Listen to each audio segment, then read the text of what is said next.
Le virus humain est donc un élément essentiel de la mise en place des blackouts. En effet, sans lui et sans le pouvoir créateur de l'ADN manipulé par la bille noire, les conditions vibratoires entourant la Terre ne seraient jamais réunies pour déclencher le blackout. Tous les 1000 ans, Yahvé, le roi du monde, sort momentanément de l'abîme avec ses légions. Il prend possession du corps d'un sang noir, choisi pour la pureté de sa lignée, et il réactive les balises qui permettront à chaque planète, le moment venu, de se syntoniser avec le Soleil, après quoi le grand monarque prend possession d'une arme de haute technologie enfouie dans une cache secrète sous la Terre, dans le bas astral, et sur laquelle il étend sa main droite. À l'approche du blackout, qui eut lieu en même temps que le déluge, Noé fut invité à construire une arche. Lors d'un autre blackout dont les Hébreux furent les contemporains et dont nous gardons le souvenir déformé à travers le récit des 10 plaies d'Égypte, Moïse fut invité lui aussi à construire une arche, l'arche d'alliance. La mythologie grecque porte elle aussi le souvenir d'un blackout au cours duquel les dieux manipulent une arme terrible, l'arc d'Épire. Ne voyez-vous pas là comme une redondance, arc, arche? Derrière ce vocable, il n'y a ni bateau, ni autel, ni arc tirant des flèches. L'arc, l'arche, désigne une seule et même technologie enfouie sous terre au milieu d'un lac souterrain et qui est au cœur du déclenchement des blackouts. Le nom de cette arme est dérivé du nom de ses créateurs, les archontes, les déclencheurs de blackout. Souvenez-vous à présent du nom de l'État d'Amérique du Nord dans lequel sont tombés foudroyés la nuit du 31 décembre 2010 5000 cas rouges à épaulettes. L'Arkansas, un lieu au nom tout indiqué pour effectuer le premier test miniature du blackout avant que ne soit déclenché le prochain cataclysme final. Chaque cycle de 1000 ans a conservé pour la postérité le souvenir de cet arc redoutable que les traditions nous ont transmis en modifiant son rôle et sa description tout en préservant la racine de son nom. C'est ainsi que l'Ancien Testament relate la présence de ces 3 arcs, arches, à différentes époques de grands chambardements planétaires sans pour autant signaler qu'il s'agit d'une seule et même arme. Vous connaissez l'arche d'alliance qui joue un rôle capital durant l'Exode, époque cataclysmique que la mythologie judéo-chrétienne a résumée par les 10 plaies d'Égypte avec son apothéose, la disparition de l'armée de Pharaon engloutie par la mer Rouge. Connaissez-vous l'arc d'alliance? Des 3 termes, c'est de loin celui qui a le plus souffert des confusions. Le premier passage de la Genèse, qui évoque cette arme redoutable sous le vocable d'arc, se situe à la toute fin du déluge. Genèse 9, 11. « J'établis mon alliance avec vous. Aucune chair ne sera plus exterminée par les eaux du déluge. Il n'y aura plus de déluge pour détruire la terre. J'ai placé mon arc dans la nue, et il servira de signe d'alliance entre moi et la terre. Quand j'aurai rassemblé des nuages au-dessus de la terre, l'arc paraîtra dans la nue. Et je me souviendrai de mon alliance entre moi et vous et tous les êtres vivants de toute chair, et les eaux ne deviendront plus un déluge pour détruire toute chair. L'arc sera dans la nue, et je le regarderai pour me souvenir de l'alliance perpétuelle entre Dieu et tous les êtres vivants de toute chair qui est sur la terre. » Beaucoup ont voulu voir dans l'arc, dans la nue, un arc-en-ciel. La comparaison est juste, mais elle est sous-tendue par le secret de l'arme terrifiante. Yahvé est en train de confier les clés de son nouvel ordre mondial de 1000 ans à Noé et aux membres de sa lignée. Il n'est pas du genre à faire de la poésie pour la poésie, ni du reste à tenir ses promesses. En fait, l'arc d'alliance directement lié au déluge est le chaînon manquant qui permet d'affirmer que l'arc d'Épire, l'arche de Noé et l'arche d'alliance sont une seule et même arme redoutable entre les mains des légions noires. Ce passage nous dit que ce déluge était le dernier. Pure bonté de la part du Dieu compatissant? Pas du tout. En réalité, le déluge de Noé n'était ni le premier ni le dernier. Les déluges sont programmés à la fin de chaque premier cycle du grand scénario de 26 000 ans. S'ils sont provoqués à l'occasion d'un blackout, Ils ne sont cependant pas directement liés au blackout. Ils interviennent donc une fois tous les 26 000 ans, éradiquant toute vie sur Terre afin de permettre aux archontes d'effectuer la révision complète de leur système. C'est ce que nous apprend ce verset. Genèse 6, 13. Alors Dieu dit à Noé, « La fin de toute chair est arrêtée par-devers moi, car ils ont rempli la terre de violence. Voici, je vais les détruire avec la terre. » C'est à cette occasion que les légions choisissent d'introduire des ajustements sur leurs créatures, parfois légers et d'autres fois des modifications radicales pouvant aller jusqu'au remplacement de l'espèce ancienne par une autre. Dans le récit du déluge, rapporté par la Bible, le but de Yahvé était clairement d'introduire une nouvelle limitation à l'espèce humaine. Genèse 6, 3. Alors l'Éternel dit, « Mon esprit, entre parenthèses l'ego, la bile noire, ne restera pas toujours dans l'homme, car l'homme n'est que chair, entre parenthèses ADN, et ses jours seront de 120 ans. » Pour parvenir à ses fins, il lui fallait donc en finir avec l'ancienne souche humaine. Pour la prochaine humanité qui allait vivre sous le règne de l'hybride Noé, l'espérance de vie, qui auparavant dépassait plusieurs centaines d'années, serait désormais limitée à 120 ans, dans le meilleur des cas. Mais à chaque accroc, à chaque écart, à chaque excès, l'homme verrait fondre cette espérance comme une peau de chagrin. Pour arriver à ses fins, Yahvé effectua une petite modification du code génétique du virus humain. Un simple réglage en réalité, car le processus de limitation était déjà présent dans le code. Il est inhérent à la réplication des cellules. Mathématique et implacable, c'est en réalité un compte à rebours systémique introduit au cœur même de l'ADN humain. Ainsi, implacablement, les doyens de l'humanité disparaissent tous les uns après les autres à l'approche des 120 ans, sans jamais dépasser cette date fatidique. Moïse, pourtant favorisé par les faux dieux, en est l'exemple parfait. Exode 31, 2. Aujourd'hui, leur dit-il, je suis âgé de 120 ans, je ne pourrai plus sortir et entrer. Et l'Éternel m'a dit, tu ne passeras pas ce Jourdain. Moïse était âgé de 120 ans lorsqu'il mourut, sa vue n'était point affaiblie et sa vigueur n'était point passée. Ceux dont on a prétendu qu'ils avaient vécu au-delà de 120 ans sont nés à des époques et dans des régions où les actes officiels de naissance n'existaient pas. Il était donc impossible de connaître leur âge véritable. Lorsque l'âge de nos doyens de l'humanité est vérifiable, on se rend alors compte qu'aucun d'eux ne dépasse jamais les 120 ans. Sauf erreur toujours possible à l'état civil, comme ce fut vraisemblablement le cas de la doyenne des Français, Jeanne Calment. Quoi qu'il en soit, notre technologie actuelle et nos progrès sur le clonage et les cellules souches pourraient nous permettre de briser cette frontière de Hayflick afin d'accéder à l'immortalité et devenir l'égal des faux dieux, car tout ce qui a été fait, de toute façon, pourra être défait un jour. Il n'empêche, lorsqu'il est question de blackout, l'arme redoutable des faux dieux n'est jamais loin. Isaïe va parler d'un arc et même de plusieurs arcs pour décrire le pouvoir destructeur de l'Éternel. 5.28, parlant de Yahvé, « Ses flèches sont aiguës et tous ses arcs tendus. Les sabots de ses chevaux ressemblent à des cailloux et les roues de ses chars à un tourbillon.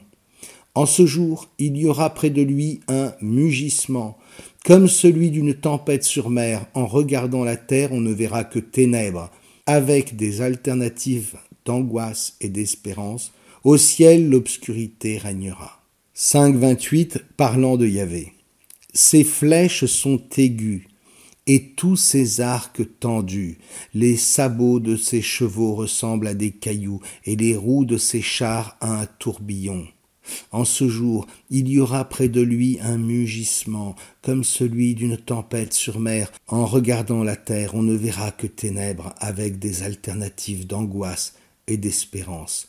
Au ciel, l'obscurité régnera. » Ici, l'impression de violence est si présente que l'arc est assimilé à des arcs lançant des flèches. Mais cette confusion ne trompe pas. Roues, chars, tourbillons. Nous sommes devant la description de la période de ténèbres et de désolation qui frappe la terre tous les 1000 ans lors du déclenchement des blackouts. Nous voyons bien à travers ces nombreuses citations comment, d'un blackout à l'autre, l'histoire se répète et se termine toujours de la même façon brutale et violente. À l'issue de chaque blackout, le troupeau humain est décimé. Quant aux survivants ayant subi de plein fouet l'impact du blitz électromagnétique, ils ont perdu d'un coup toute mémoire. Ils errent comme des bêtes sauvages, ne disposant plus que du système de fonctionnement de l'ADN, lequel se limite aux instincts de survie et de reproduction. Une fois son œuvre accomplie, le roi du monde retourne dans son antre. Il remet les clés du pouvoir aux nouveaux gardiens du troupeau humain, issus des lignées de sang noir, qui réapparaissent à la surface de la Terre.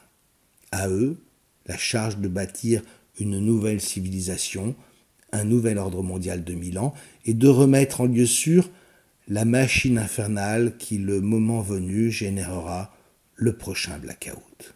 Combien sont les puissants partiellement initiés au secret des légions, combien sont les empereurs et les rois, pauvres mortels, qui, dans l'illusion de leur toute-puissance, ont espéré engendrer un nouvel ordre mondial de 1000 ans en forçant le destin et en singeant l'œuvre des faux dieux avec l'édification d'arcs de triomphe, sans comprendre la nature véritable de ce qui se cachait derrière ce mot.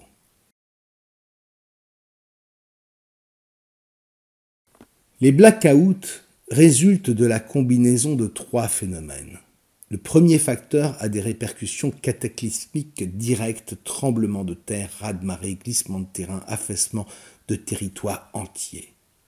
Ces effets sont liés à un flux massif de particules et d'énergie en provenance du Soleil et qui survient brusquement à l'occasion d'une immense tempête solaire. Ce phénomène, que nous appellerons le whiting, s'inscrit dans une mécanique céleste parfaitement réglée. Ces ondes en provenance du Soleil balayent la Terre et agissent sur l'ADN, démultipliant son potentiel créateur.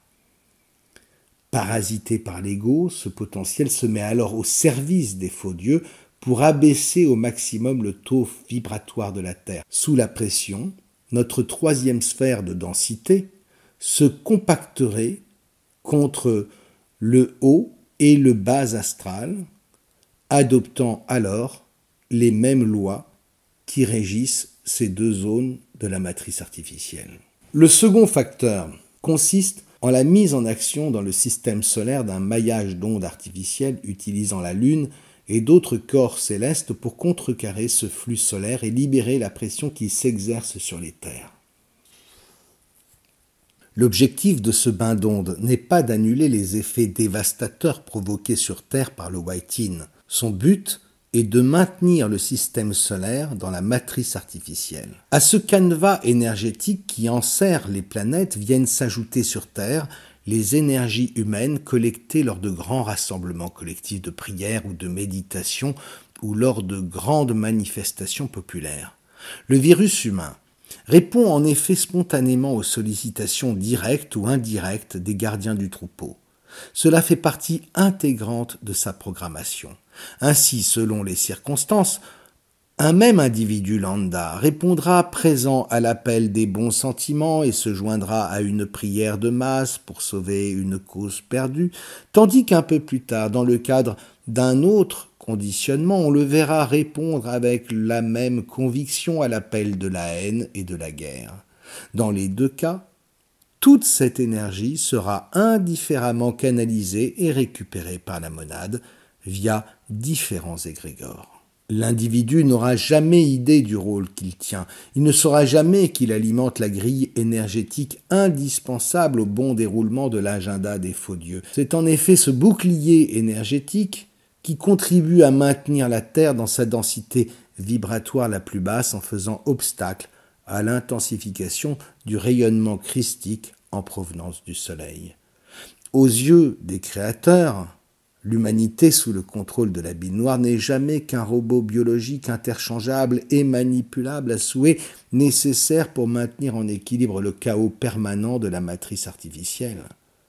L'humanité joue ainsi, sans le savoir, un rôle de régulateur dans ce désordre apparent où tout paraît hors de contrôle. Le troisième facteur jouera un rôle de catalyseur.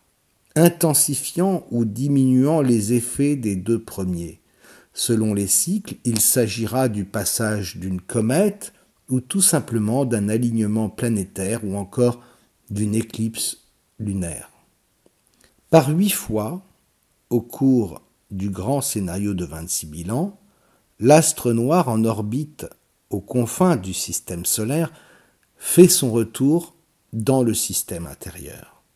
Cet astre, présent dans la première sphère de densité de la matrice artificielle, est la biocénose primordiale des faux dieux. Il est l'ultime source de matière noire grâce à laquelle a été conçue cette zone de la matrice artificielle. C'est la mer noire, la Vierge noire connue de tous les hommes anciens. L'étoile noire est le corps céleste le plus ancien du système solaire. Il est même plus ancien que notre système solaire lui-même. Il était en effet le séjour, l'habitacle et premier refuge de la monade dans le bouillon informe qui précéda la fondation de cette zone de la matrice artificielle. Le passage de ce soleil noir dans le voisinage du soleil a pour conséquence de bouleverser le champ gravitationnel du système solaire, toute sphère de densité confondue. Ce déséquilibre décuple les désastres engendrés sur les planètes au moment du déclenchement du blackout. Cependant, le soleil noir a aussi pour effet d'absorber une grande partie des ondes en provenance de la matrice originelle. C'est grâce à lui que les faux dieux ont toujours réussi à neutraliser les effets des deux white-in les plus puissants et à maintenir jusqu'à aujourd'hui la structure électromagnétique de la matrice artificielle. Ces passages se produisent tous les 3250 ans. Le premier passage survient au début du 4e cycle. Il ne correspond pas au déclenchement d'un blackout. Son influence est d'une portée limitée. Il revient au milieu du 7e cycle. Là encore, son influence est minime. Il revient encore dans la seconde partie du 10e cycle. Pas de blackout sur son passage. En revanche, son passage suivant, au 13e cycle, tombe en plein au sommet du blackout. Les dégâts sont alors phénoménaux. Ainsi de suite, tous les 3250 ans. Enfin, lors du 26e cycle, son passage coïncide pour la seconde fois avec un blackout. Il s'agit du dernier blackout du grand cycle de 26 000 ans. L'astre noir referme alors l'anneau de Moebius, donnant naissance à un nouveau cycle, à un nouveau scénario de 26 000 ans.